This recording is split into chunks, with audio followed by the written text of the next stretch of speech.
Welcome back. We're looking at how the public relations industry shapes the media. From London, I'm joined by the British PR guru Max Clifford, who's been in the business for over 40 years, representing some of the biggest celebrities around. Recently, he commented that his business has evolved from the promotion of celebrity to protection of them.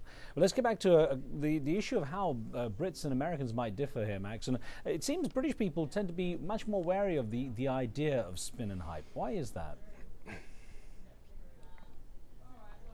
I think because in some ways fame, success is something that more and more people crave, but in Britain we're more and more also jealous of those that are famous and are successful. Having worked in the States, for many, many years, I found the American people to be far more generous about fame and being pleased that people were famous, were successful, enjoying their success, whereas in Britain, and this is reflected very much by the media, we like to build people up and then knock them down, which is why, as I say, with stars more and more, my job is about protecting them from the excesses of the media. So I think that one of the main changes I've experienced and still do when dealing with Britain, when dealing with America, is that your media, your public tend to be far more generous, far more supportive, to get far more enjoyment from stars than we do over here. We say we build them up, but we'd love to knock them down. Right. There are the critics who say that the PR industry and I guess the media are all wrapped in together, a part of a machinery that's responsible for dumbing down the public. And I wonder, they say that it feeds on the appetite that people have for gossip and just goes down to those basic instincts. How do you defend your industry when people accuse it of that? Well, I wouldn't dream of defending it, because that's absolutely right. The media wants to have as much control as possible, and they want to sell as many copies of the magazine, the newspaper, the television programme. And the British public have a huge appetite for gossip, scandal, and everybody else's business. So we're poachers and gamekeepers, we being the PR industry, because we're using the media to get as much positive coverage as we can for the stars, the companies, the people we represent, but at the same time we're trying to use the media to stop anything remotely damaging that might come out about our client. So you're in the middle of the media game, but you see the media, particularly the tabloid media in Britain, has to create new stars all the time, because it gets boring reading about the same people otherwise. So anybody can become a star now, particularly from virtual reality programs. It used to be, when I started out in the early 60s, launching the Beatles and people like that, that talent was an important part of it. Now, no one needs to have talent anymore to become famous, rich and successful in this country, and there's an awful lot of people out there that will prove my point. So the fame game suits the media, suits the wannabe stars, suits the PR industry, and the public buy into it most of the time.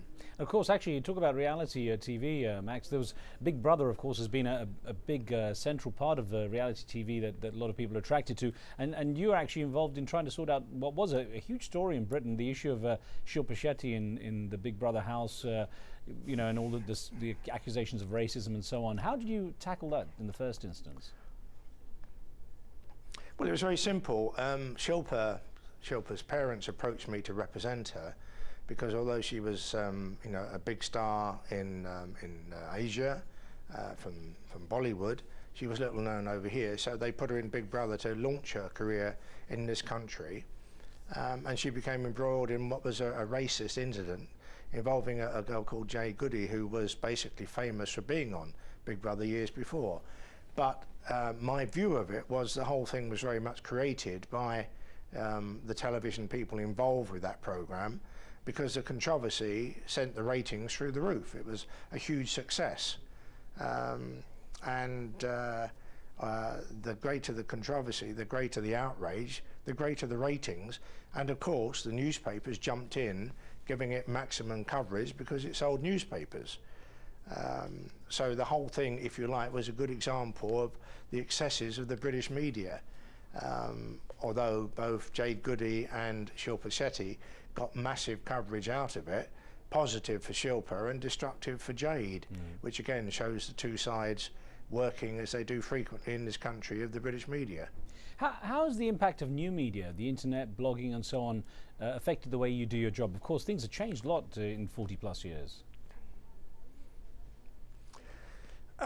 Yes, I mean it has, obviously, but to be honest with you, that you know, we at Max Clifford Associates tend to concentrate most on what you would call the mainstream media, because you have very little control over what's going on out there, and as long as it doesn't get to the mass media, to the broadsheets, the tabloids, the television, the main networks over here, then you're still able to retain as much control as possible. I mean, it's a constant battle between you and the media. You know, they want to control everything, you want to control everything, your clients want you to control everything, so it goes on. But I think, I mean, there have been notable exceptions in recent times where the internet, etc., has caused all kinds of major changes of directions in careers. Elsie and Doris Walters was a good example. Elsie hasn't been able to wear her teeth ever since it all came out. But for most people, I think, and for us, it's mainly the main media that we're mainly involved with, you know, for most of the time. So it doesn't have the impact that probably it did 2 or 3 years ago. We had an email that came in from Côte d'Ivoire, and if I could put this to you, Hatuga Sembe wrote in saying, "You've been in the business of manipulating the media for 40 years. Do you think journalists had better ethics in the 60s and 70s or nowadays? And is your job harder now?" Unquestionably, the media was a much kinder place, a much nicer place, and a far more honest place 40 years ago. I mean, a good example would be now, or then, if you were late for a press conference, the rivals on different papers would fill you in what had been said, what had gone on. Now your own colleagues won't fill you in because they're trying to get your job, and everybody is trying to manipulate everybody else. So it's nothing like a nicer place as it used to become. It's become ever more a jungle, a minefield. But from a PR point of view, of course, that means that if you're successful, and you're lucky enough to be successful, you're ever more valuable for your clients because of what you do, providing the kind of protection that they desperately need to be successful, whether they're a banker or a property company, or you know, a country that we do PR for, or a star that we do PR for. So the fortunate thing is that ever more savage the British media becomes, the greater opportunities there are for PR people to prove their worth. Now, what is this? I mean, you've had some incredibly high-profile cases, Max. What's the one? What do you recall being the most challenging one for you personally? I mean, there's been lots, and there's been obviously a lot of controversial things. I think it's difficult to pick out what has been the most difficult, but I know you've even had death threats. You've even had death threats, though, associated with some cases. Yeah, but that was, I mean, I think if you stand up to be counted, then, and you get involved with controversial things, as I do from time to time, then unfortunately that's a fact of life these days. But I mean, surely I've been involved with a lot of controversial things, but I think the main benefit is that hopefully people know that, you know, I'm going to say what I think and what I feel, and it's purely based on what my own belief is and my own experience. I mean, you know, for example, Guantanamo Bay was a controversial area, and families of people that have been detained over there came to me and said, well, how is it right in a democracy that our sons are being detained, they're being tortured, they're being interrogated for a long, long time. There's no evidence of anything come out. They've not been given any kind of trial. They've not been given any kind of representation, which I think people in America that were sentenced there were getting. Right. It can't be right in a democracy. Well, it can't be right.